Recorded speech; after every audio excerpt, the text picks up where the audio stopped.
1999 is when I graduated high school, went to college in Hammond, Louisiana.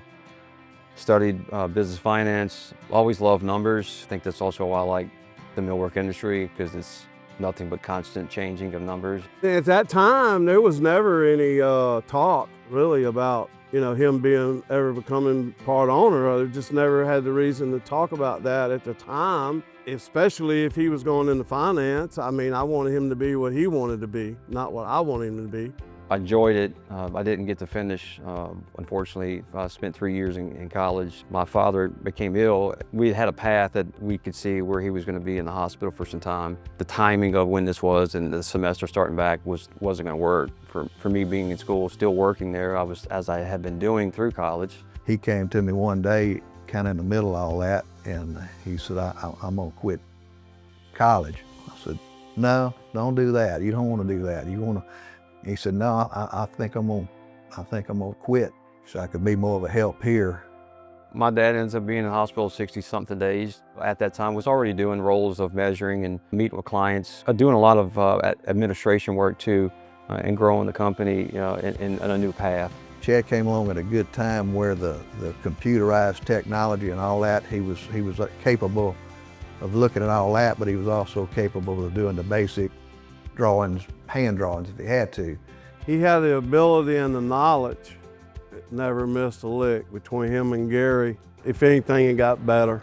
So he also told me at that point that he wanted to be part of the company. So after I get back and things are going as good as normal, as could be, and Gary Henson approached me and asked me if I'd be interested in buying out his half of the company.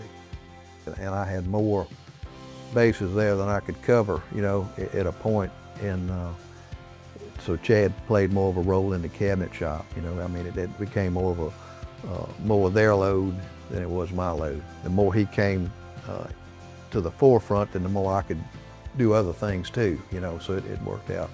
So we sit down and work the deal out. Maybe a year and a half or so, I realized that I didn't have what I had before the stroke. The best investment I ever made in this company was selling this company to Chad, because I know that the way I felt then, the way my mental capacity was at the time, I couldn't have took it here where he's at today. I've enjoyed watching Chad grow. He's taken that company to a larger frame than we could have ever imagined it. Because it's his. He did this.